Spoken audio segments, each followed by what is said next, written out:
General Hospital spoilers for the week of March 2, and I keep going back and forth in my head about how ugly this is going to get. It is not just one storyline heating up. It is like 5 different bombs ticking at the same time, and nobody in Port Charles seems fully aware of how close they are to detonation. Or maybe they do know, and they just think they can outrun it. They cannot. Not this time, I think. Let me start with Britt, because everything feels like it circles back to her in some way. Britt is about to find out that Cullum has discovered the whole scheme between her and Jason. And that right there is the kind of information that changes everything in a second. Up until now, Britt and Jason probably believed they were ahead of him, that they were manipulating the situation carefully, quietly, smartly. But when the person you are plotting against suddenly knows you are plotting, the power dynamic flips completely. And it flips fast. I can almost imagine the moment Britt realizes it. That split second where she understands they are no longer the hunters, they are the targets. And Cullum is not the type of man who shrugs off betrayal. He is not going to confront them calmly and negotiate. He is the kind who retaliates strategically, maybe even theatrically. And that scares me more than if he were impulsive. A patient enemy is worse. And it does not stop with Britt and Jason. Lucas might have been exposed too. Even if it is just a hint, even if Cullum only suspects Lucas was involved, that is enough to put him in danger. Lucas is not built for mob-style warfare. He is not Jason. He does not live in that world, which makes him vulnerable in a way the others are not. And that vulnerability is exactly what Cullum could exploit. I keep thinking about how messy this could become. Jason, Britt, Lucas, all tied together in a secret operation that was never going to stay buried forever. Secrets in this town leak. They always leak. Sometimes slowly, sometimes all at once. But they do not stay contained. If Cullum and his allies decide to move against them, it will not be small, it will not be subtle, it could be coordinated, calculated, designed to hit where it hurts most. Jason can defend himself, yes. He has survived worse. But even Jason has limits. Even he can be outnumbered, outmaneuvered. And if he is distracted protecting Britt or Lucas, that creates openings. And then there is Jocelyn. Somehow she has managed to get herself entangled in this wider web of danger too. She has been digging into that secret research lab at the castle, poking around where she absolutely should not be poking. I understand her curiosity. I understand her desire to expose wrongdoing. But Cullum will not tolerate that kind of interference. Not from anyone, especially not from someone who could accidentally uncover something explosive. Jocelyn might think she is acting independently, bravely, maybe even heroically, but from Cullum's perspective, she is a liability, and liabilities get removed. That is the cold truth. I do not want to see her hurt, but I cannot ignore the risk. If she gets too close to the truth, Cullum could decide she needs to be silenced. And that possibility just hangs there, heavy.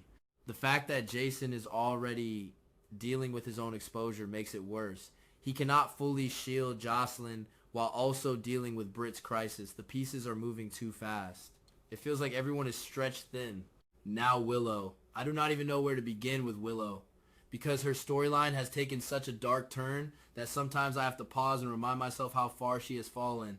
Willow is about to make a decision about Drew, and on the surface it might look compassionate. She is not sending him to a nursing facility. She is choosing to keep him under her care. But we know that is not the real reason. If Drew were transferred to a professional facility, there would be new doctors, new nurses, new evaluations, fresh eyes, fresh questions, and those fresh questions could lead to uncomfortable answers. The truth that Willow was responsible for his stroke, that truth cannot come out. Not now, not ever, in her mind. So she keeps him close, not out of love, but out of control. And the worst part is that she is not just covering up the past. She is planning something worse. She is contemplating killing him slowly, carefully, under the guise of caregiving. That is chilling. I do not say that lightly. It is chilling. What makes it even more twisted is the timing.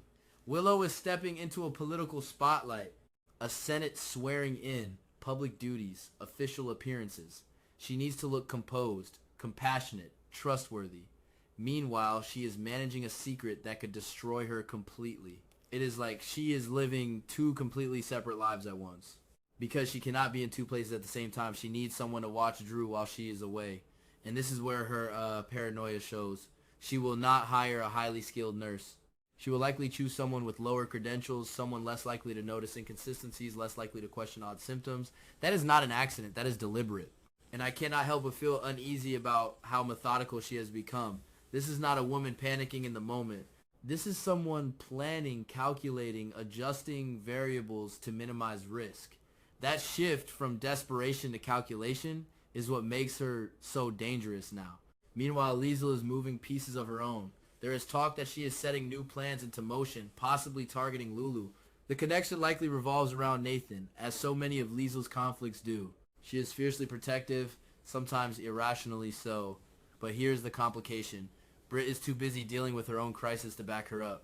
Without Britt's support, Liesl may be forced to confront Lulu alone, and Lulu is not someone who backs down easily. If Liesl tries to pressure her, intimidate her, push her away from Nathan, it could escalate quickly. And I am not sure Liesl fully understands how isolated she might be in that fight. Then we have Sidwell, quietly pulling political strings. He is pressuring Laura to nominate a new senator according to his wishes, which of course means supporting Willow.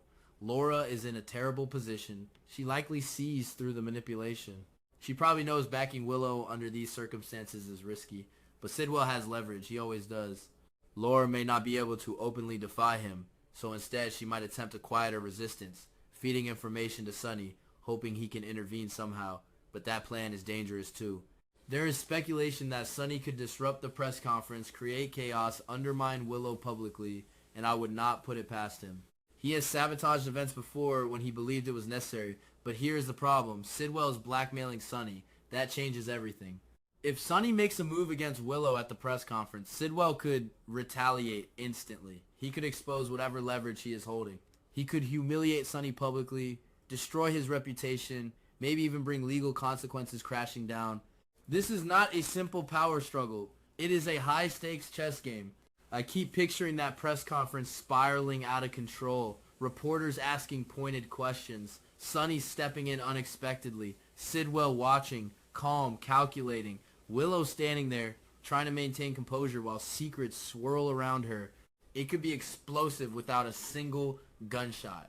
And all of this is happening while Britt, Jason, Lucas, and Jocelyn are facing potential physical danger from Cullum. The show is layering political tension over criminal tension over personal betrayal. It is almost overwhelming. What strikes me most is how interconnected everything is. Willow's secret could implode her political future. Sidwell's manipulation could trap Laura and Sonny. Cullum's retaliation could hurt Jason and those close to him. Liesl's obsession could spark another feud. None of these threads exist in isolation. I honestly do not see a clean resolution. Someone is going to be exposed. Someone might be injured. Reputations could be shattered. Alliances could crumble. And once the dominoes start falling, they will not stop neatly. If Britt confronts Jason after learning Cullum knows, there could be tension there too. Blame, fear, second-guessing every decision they made. Under pressure, even strong partnerships can crack. And if Lucas realizes he is at risk, he might panic. Panic leads to mistakes. Jocelyn might push harder instead of backing off. That is who she is.